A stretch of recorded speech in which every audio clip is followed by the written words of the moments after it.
my name is Stephanie. I'm the second affirmative. I'm going to be responding to Alex's claims. My opponent has made the claim that 1, cell phones are used for safety, 2, laptops are better for note-taking, and 3, cell phones and electronics are actually an aid in cheating.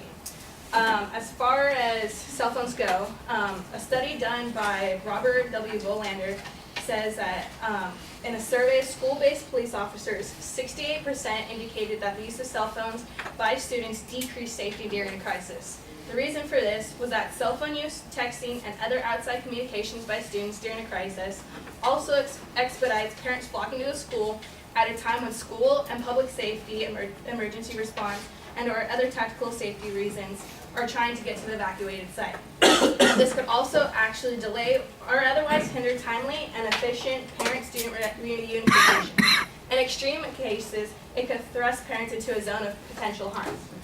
Also, according to Kendall Deborah, cell phones may also provide a false sense of security to college students who may then be more likely to put themselves in a dangerous situation, feeling more confident while talking on their phone.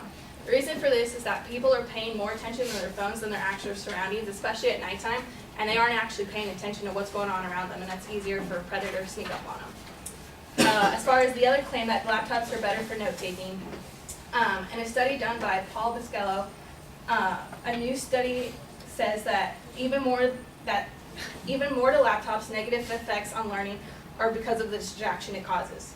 With an old pen and paper, you remember something according to what you write. On top of that, the problem is that lightning quick speed of typing encourages listeners to transcribe what they are hearing without actually paying attention to what's being said. A note-taking approach has been proven ineffective in the past based on a laptop. Typing every last word you said might make you think you have a more complete understanding of the material, but when it comes to comprehension, notes quality outweighs their quantity. So you're not actually absorbing the material, you're simply writing it down so that you get the most out of your content. As far as cheating goes, we don't claim that cheating will be eliminated by simply banning electronics. We simply think that it will help minimize it. According to John K. Waters, cheating isn't a new phenomenon, but never before have teachers had to cope with such powerful tools and enticement. Although technologies such as adaptive testing, which gives different questions to each student, and a test-responsive analysis, which looks for test answer irregularities, the most current strategies for coping with the problem depend primarily on awareness, understanding, and a relatively low tech of best practices.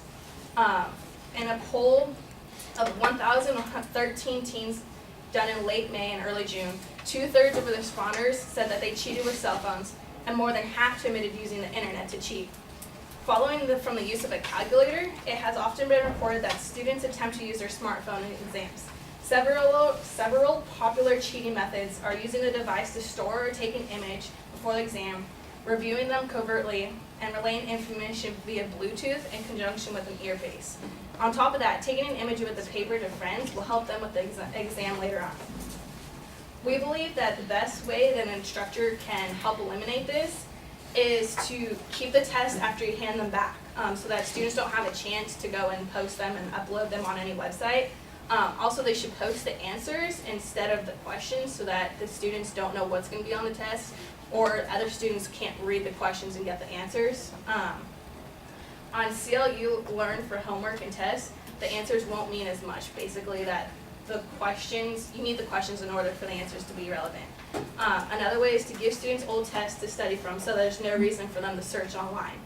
This could help to level the playing field for those who would have cheated and those who never would have.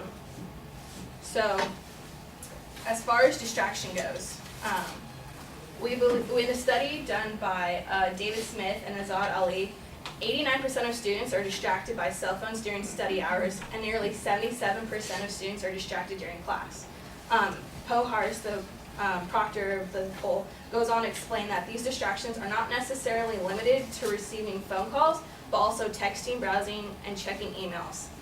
The most obvious distraction to others is that unexpected ringing of cell phones can cause the teacher to get distracted from his train of thought, and ultimately he's the ultimate one to get distracted.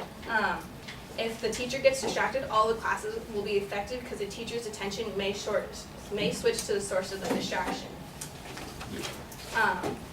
Although we can't monitor what the students are doing, some may be using their phone for online textbooks. However, at the same time, they may be playing games, texting, or browsing Facebook. So there's no sure way to monitor what a student's doing, and it's at the student and the teacher's discretion to make good choices as far as what they're using their electronics for.